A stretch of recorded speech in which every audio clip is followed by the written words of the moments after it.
Hello दोस्तों, आज के इस वीडियो में हम 10th क्लास के हिंदी चैप्टर नंबर 1 श्रम विभाजन और जाति प्रथा को कवर करेंगे। ठीक है दोस्तों, तो फिर से आपका स्वागत करते हैं आपका अपने चैनल टारगेट स्टडी पॉइंट पर। ठीक है, हम बढ़ते हैं अपने क्वेश्चन की तरफ। कौन सा क्वेश्चन है जो बच्चों को डरा रहा है? चलिए, अब हम डरने नहीं देंगे। अगर आप हमारे साथ मिलकर पढ़ें तो आपको डर नहीं लगेगा। ठीक है, पहला क्वेश्चन क्या कह रहा है?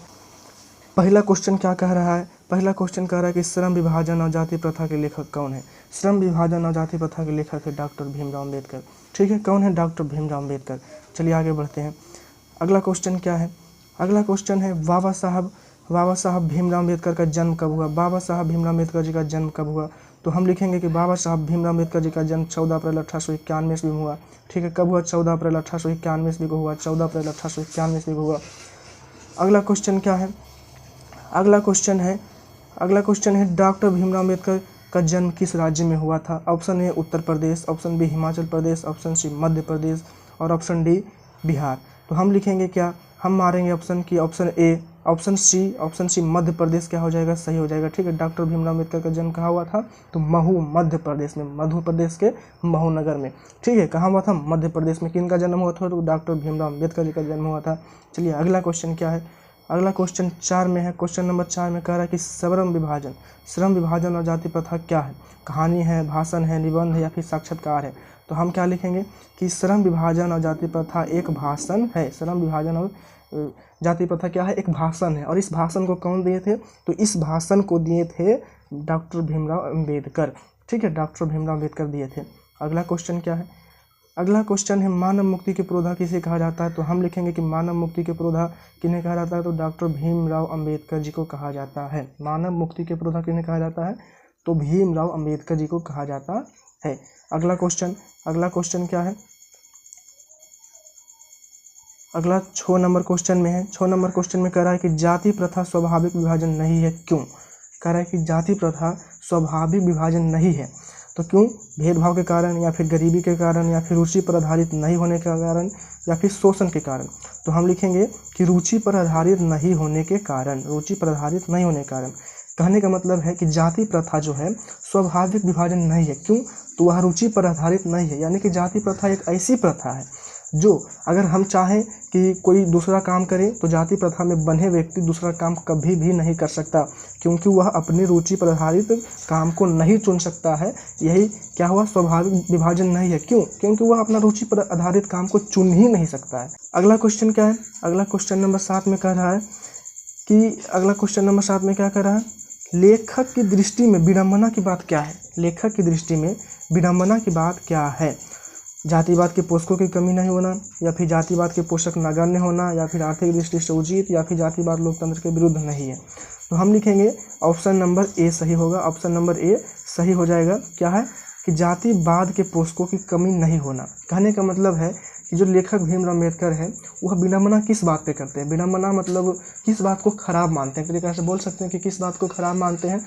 तो यह इस बात को खराब मानते हैं कि जातिवाद के जो पोषक हैं, जो जातिवाद को बढ़ावा देते हैं, उनकी कमी नहीं है।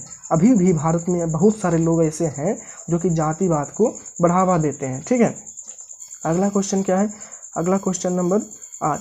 क्वेश्चन नंबर 8 में कह रहा है कि लेखक के अनुसार आदर्श समाज कैसा होना चाहिए? लेखक कौन है? तो भीमराव अम्बेडकर, डॉक्टर भीमराव अम्बेडकर। तो डॉक्टर भीमराव अम्बेडकर जी के अनुसार सभ्य समाज कैसा होना चाहिए, या फिर आदर्श समाज कैसा होना चाहिए? सिर्फ धनी लोग, या फिर स्वतंत्रता एवं समानता के आधार पर भाईचारा में हो, या फिर सभी शिक्षित हो, या फिर सभी स्वस्थ हो? तो दोस्तों इस चैप्टर के अनुसार जो डॉक्टर भीमराव अम्बेडकर लेखक है उन्होंने कहा है कि आदर्श समाज ऐसा हो जिसमें स्वतंत्रता, समता और भाईचारा हो। जिसमें स्वतंत्रता, समता और भाईचारा हो। वो भी भाईचारा कैसा हो? तो दूध और पानी के मिश्रण जैसा। दूध और पानी के मिश्रण जैसा क्या होना चाहिए? आदर्श समाज में भाईचारा होना चाहिए। ठीक है, क्वेश्चन नंबर 9 क्या है? क्वेश्चन नंबर 9 में कह रहा है कि भाईचारे का वास्तविक रूप कैसा होना चाहिए? भाईचारे का वास्तविक रूप कैसा होना चाहिए? अभी हम बताएं कि भाईचारे का वास्तविक रूप दूध और पानी के जैसा होना चाहिए। दूध और पानी के मिश्रण के जैसा होना चाहिए। तो ऑप्शन नंबर बी एकदम सही है। चलिए अगला नंबर क्वेश्चन 10 में। क्वेश्चन नंबर 10 में कह रहा है कि सभ्य समाज की आवश्यकता क्या है? सभ्य समाज की आवश्यकता क्या है? क्वेश्चन नंबर 10 में कह रहा है कि सभ्य समाज की आवश्यकता क्या है? सभ्य समाज की आवश्यकता क्या है? जाति प्रथा या फिर श्रम विभाजन या फिर अनुबंध या फिर दूध पानी। तो लिखेंगे कि सभ्य समाज की आवश्यकता श्रम विभाजन है। श्रम विभाजन कहने का मतलब हुआ कि मेहनत के आधार पर, उसके रुचि के आधार पर उसको काम देना, ठीक है, वही क्या हुआ, श्रम विभाजन। और सभ्य समाज के लिए यही जरूरी है कि जो काम जिस व्यक्ति को आ रहा है वही काम उस व्यक्ति को दिया जाए। ये नहीं कि वो जाति का है तो वही काम दिया जाए, चाहे उसको वाला काम आवे चाहे नहीं, ऐसा नहीं होना चाहिए, ठीक है। अगर ऐसा हो रहा है कि जो व्यक्ति को जो काम आ रहा है और वही काम उसको दिया जा रहा है, तब उसे कहते हैं श्रम विभाजन। उसको क्या कहते हैं, श्रम विभाजन, ठीक है दोस्तों। अगला क्वेश्चन की ओर बढ़ते हैं। अगला क्वेश्चन नंबर 11। क्वेश्चन नंबर 11 में क्या कर रहा है, क्वेश्चन नंबर 11 में कह रहा है, क्वेश्चन नंबर 11 में है कि संविधान निर्माण में मुख्य भूमिका किसकी है। संविधान निर्माण में मुख्य भूमिका किसकी है, भीमराव अम्बेडकर की, जवाहरलाल नेहरू की, महात्मा गांधी या फिर सरदार पटेल। तो ये वाला जो क्वेश्चन है, ये वाला क्वेश्चन हम लोग शुरू से ही बचपन से ही पढ़ते आ रहे हैं कि संविधान के निर्माता कौन है, तो डॉक्टर भीमराव अम्बेडकर। हालांकि ऐसा नहीं है, बहुत सारे व्यक्ति थे, लेकिन सब में मुख्य भूमिका किसने निभाई, तो डॉक्टर भीमराव अम्बेडकर ने निभाए थे, ठीक है। अगला क्वेश्चन क्या है, अगला क्वेश्चन नंबर 12। क्वेश्चन नंबर 12 में कह रहा है कि अम्बेडकर के चिंतन व प्रेरक कितने व्यक्ति थे। तो लिखेंगे कि अम्बेडकर के चिंतन के 3 व्यक्ति थे, और भी उसका नाम क्या है, 3। देखो ऑप्शन नंबर बी में क्या है, 3, बुद्ध, कबीर और ज्योतिबा फूले, ठीक है, 3 है, बुद्ध, कबीर और ज्योतिबा फूले। अगला क्वेश्चन नंबर 13 में क्या कह रहा है कि जाति पाति तोड़क मंडल भाषण कहाँ और कब हुआ था। कहाँ नहीं है, सिर्फ लिखा है कब हुआ था। Option number A 1942, option number B 1940, option number C 1936 या फिर ऑप्शन नंबर डी 1938। तो हम जानते हैं कि जाति पाति तोड़क मंडल भाषण कब हुआ था, तो 1936 में हुआ था। तो हम क्या लिखेंगे कि जाति पाति तोड़क मंडल 1936 में हुआ था। ये जो तोड़क मंडल भाषण हुआ था, भाषण दिया था किसने, तो यह भाषण दिए थे डॉक्टर भीमराव अम्बेडकर दिए थे। कहाँ दिए थे, तो लाहौर में दिए थे। कहाँ, लाहौर में दिए थे, ठीक है। कब दिए थे, तो लिखे हैं 1936 ईस्वी में, ठीक है। अगला क्वेश्चन क्या है, क्वेश्चन नंबर 14। क्वेश्चन नंबर 14 में कह रहा है कि एनिहिलेशन ऑफ कास्ट का हिंदी रूपांतरण किसने किया। देखिए, जो अभी हम चैप्टर पढ़ रहे हैं, जो पहला चैप्टर है 10th क्लास के हिंदी का, श्रम विभाजन और जो जाति प्रथा, श्रम विभाजन और जाति प्रथा, ये जो था इंग्लिश में था, ठीक है, जिसका नाम क्या था, एनिहिलेशन ऑफ कास्ट। और इसी का हिंदी रूपांतरण कर दिया गया। और हिंदी रूपांतरण किए कौन, डॉक्टर भीमराव अम्बेडकर, तो नहीं, डॉक्टर भीमराव अम्बेडकर स्वयं नहीं किए, कौन किए, ललई सिंह यादव किए। तो ऑप्शन नंबर ए एकदम सही है। अगला क्वेश्चन नंबर 15 में क्या कह रहा है, क्वेश्चन नंबर 15 में कह रहा है कि अम्बेडकर के पिताजी का नाम क्या था। अम्बेडकर जी के पिताजी का नाम क्या था, रामजी सकपाल, ठीक है, रामजी सकपाल। बहुत सारे बच्चे क्या करते हैं कि थोड़ा सा डाउट होने के कारण क्या करते हैं कि ये वाला जो ऑप्शन नंबर सी में दिख रहा है रामदेव सकपाल, ये वाला मार देते हैं और उनका गलती हो जाता है। तो ये कभी नहीं मारना है, रामजी सकपाल, ठीक है, रामजी सकपाल, ठीक है। चलिए अगला क्वेश्चन नंबर 15 में क्या कह रहा है, 15 में कह रहा है कि डॉक्टर भीमराव अम्बेडकर की माता जी का नाम क्या था। डॉक्टर भीमराव अम्बेडकर जी के माता जी का नाम क्या था, तो option A Ranibai, option B Kuntibai, option C Sheelabai या फिर भीमाबाई। तो इसमें तो खैर सोचना ही नहीं है भाई। अब डॉक्टर भीमराव अम्बेडकर, भीम तो भीमाबाई, इनके माता जी का नाम क्या था, भीमाबाई। ऑप्शन नंबर डी क्या हो जाएगा, एकदम सही हो जाएगा। अगला क्वेश्चन देखते हैं, क्वेश्चन नंबर 17। क्वेश्चन नंबर 17 में कह रहा है कि भारत में बेरोजगारी का मुख्य कारण क्या है। अभी भी है भारत में बेरोजगारी, लेकिन उस टाइम जब भीमराव अम्बेडकर इस चैप्टर को लिखे थे, इस लेख को लिखे थे, इस भाषण को लिखे थे, तो उस समय बेरोजगारी का सबसे मुख्य कारण क्या था, ए जाति प्रथा, बी दहेज प्रथा, सी अशिक्षा या फिर भ्रष्टाचार।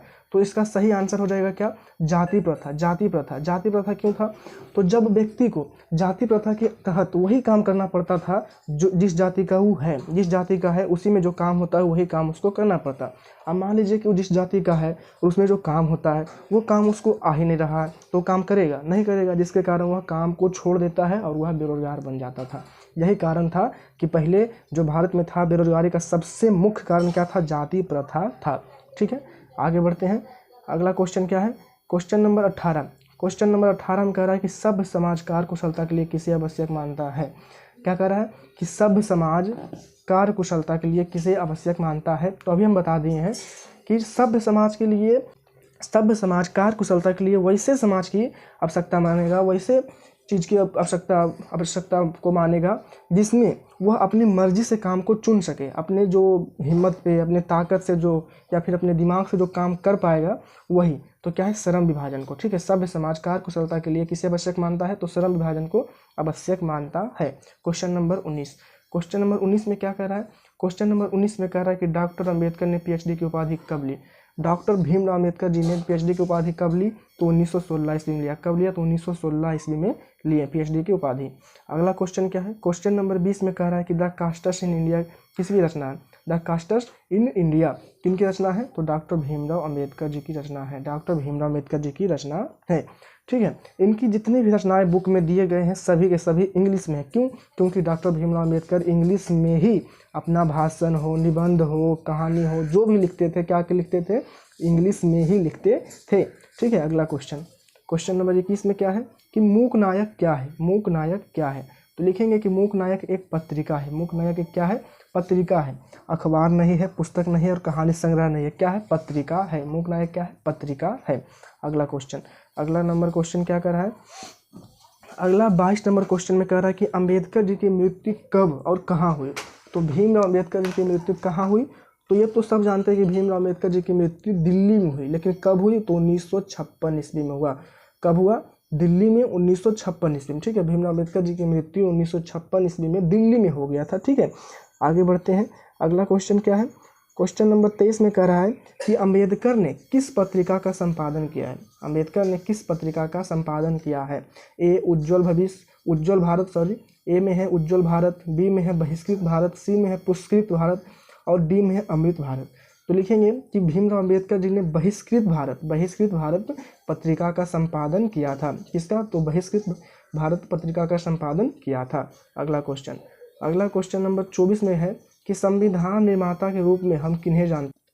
यह प्रश्न हम बचपन से ही पढ़ते आ रहे हैं। कौन, भीमराव अंबेडकर जी। भीमराव अंबेडकर जी को संविधान निर्माता के रूप में हम जानते हैं। ठीक है, क्वेश्चन नंबर 15, क्वेश्चन नंबर 25 में क्या कर रहा है कि जाति प्रथा किसका दूसरा रूप लिए हुए है। जाति प्रथा किसका दूसरा रूप लिया है, तो श्रमिक विभाजन का। जाति प्रथा सिर्फ जाति को नहीं बांटता है कि हाँ वो जात के है तो उधर है, वो जात के है तो उधर है, उसका काम भी बांट देता है, उसका श्रमिक यानी कि मजदूरों को भी बांट देता है। ठीक है, कि जो जात का है वही वो मजदूर वही काम करेगा। क्या करता है, श्रमिक मतलब मजदूर को भी बांट देता है कि वो मजदूर वही काम कर सकता है और उसके अलावा दूसरा काम कर ही नहीं सकता है। यह क्या है, जाति प्रथा है। ठीक है, अगला question, question number 26, question number 26 में कह रहा है कि अंबेडकर का वाङ्मय कितने खंडों में प्रकाशित है। तो लिखेंगे कि अंबेडकर जी का जो वाङ्मय है वो 21 खंडों में क्या है, प्रकाशित है। कितने खंडों में, 21 खंडों में प्रकाशित है। चलिए अगला क्वेश्चन, अगला क्वेश्चन क्या है 27 में कि आर्थिक पहलू से खतरनाक प्रथा क्या है। आर्थिक पहलू से यानी कि ऐसा कौन सा प्रथा है जो आर्थिक यानी कि उनकी आर्थिक स्थिति को कमज़ोर बनाता है, देश की आर्थिक स्थिति को कमज़ोर बनाता है, किसी व्यक्तिगत व्यक्ति के आर्थिक स्थिति को कमज़ोर बनाता है, तो क्या है वो, जाति प्रथा। जाति प्रथा जैसे किसी, अब पूछेगा कि आर्थिक पहलू से खतरनाक प्रथा कौन है, तो जाति प्रथा। अब कहेगा क्यों, तो लिखेंगे कि जाति प्रथा आर्थिक पहलू से खतरनाक है प्रथा है। क्यों, क्योंकि जाति प्रथा के अंतर्गत कोई भी व्यक्ति अपनी जाति के अलावा दूसरा काम को नहीं चुन सकता। जो उसका जाति है, जो उस जाति का काम है वही काम कर सकता है, उसके अलावा नहीं करेगा। अब बताइए कि किसी व्यक्ति को, अब कोई व्यक्ति हलवाई है, अब वह हलवाई का काम करेगा, अब वो खाना बनाएगा, उसको खाना बनाना ही नहीं आ रहा है, अब वो ख़राब खाना बना देगा, अब लोग उसको पसंद नहीं करेगा उसके खाना को, तो क्या होगा, उसका जो आर्थिक स्थिति क्या है, उसका आर्थिक स्थिति कमज़ोर हो जाएगा। ठीक है, उसका कमाई ही नहीं होगा और वह दूसरा काम भी नहीं कर पाएगा। तो आर्थिक पहलू से भी क्या है, जाति प्रथा खतरनाक है। चलिए अगला क्वेश्चन नंबर 28, क्वेश्चन नंबर 28 में कह रहा है कि सच्चे लोकतंत्र का पर्याय किससे है। तो लिखेंगे भाईचारा से। जब व्यक्ति भाईचारा में मिलजुल कर रहने लगे तो वही सच्चा लोकतंत्र है। वही क्या है, सच्चा लोकतंत्र है। चलिए क्वेश्चन नंबर 29 में कह रहा है कि अंबेडकर जी का जो जन्म है किस परिवार में हुआ था। तो अंबेडकर जी का जन्म किस परिवार में हुआ था, दलित परिवार में। हम लोग बचपन से जानते हैं कि जो अंबेडकर जी थे वो दलित थे, उनको स्कूल में बेंच पर बैठाया नहीं जाता था, वो नीचे बैठ करके पढ़ते थे। ठीक है। स्कूल के बस में पीछे बैठ करके जाते थे, तो बहुत ही दलित परिवार से बिलोंग्स करते थे। कौन? तो अंबेडकर जी, ठीक है। तो उनका परिवार क्या था? तो दलित परिवार था, ठीक है। अगला क्वेश्चन नंबर 30 में क्या है? क्वेश्चन नंबर 30 में है कि आधुनिक मनु किसे कहा जाता है? आधुनिक मनु किसे कहा जाता है? मनु मतलब मानव। जैसे कि पहले के लोग क्या थे कि प्राचीन काल से ही जो चलते आ रहा है वही सोचते थे, लेकिन वो जो भीमराव अम्बेडकर, कौन है? भीमराव अम्बेडकर जब आए तो ये आधुनिक काल में जो व्यक्ति जो आगे बढ़ रहा है उसके बारे में सोच करके जाति प्रथा को समाप्त करने का काम किए। तो आधुनिक मनु कौन कहलाए? तो आधुनिक मनु डॉक्टर भीमराव अम्बेडकर जी कहलाए। ठीक है दोस्तों, इस चैप्टर के हिंदी के श्रम विभाजन और जाति प्रथा के चैप्टर से 30 सब्जेक्टिव हम लाए थे और 30 सब्जेक्टिव समाप्त हो चुका है। ठीक है, आप इस वीडियो को लाइक करके सेव कर ले ताकि आप बाद में भी इसे क्या करें, रिवीजन कर सकें। और लाइक करने से मुझे भी मोटिवेशन मिलेगा और मैं भी आगे वीडियो बनाने के लिए प्रेरित होऊंगा। ठीक है, और आपके लिए अच्छे वीडियो बना करके मैं बराबर लाते रहूँगा। और अगर ज़्यादा अच्छा लगा हो वीडियो, अगर आपको इस चैनल से जुड़ने का मन हो तो चैनल को सब्सक्राइब भी कर लीजिएगा। ठीक है दोस्तों, धन्यवाद।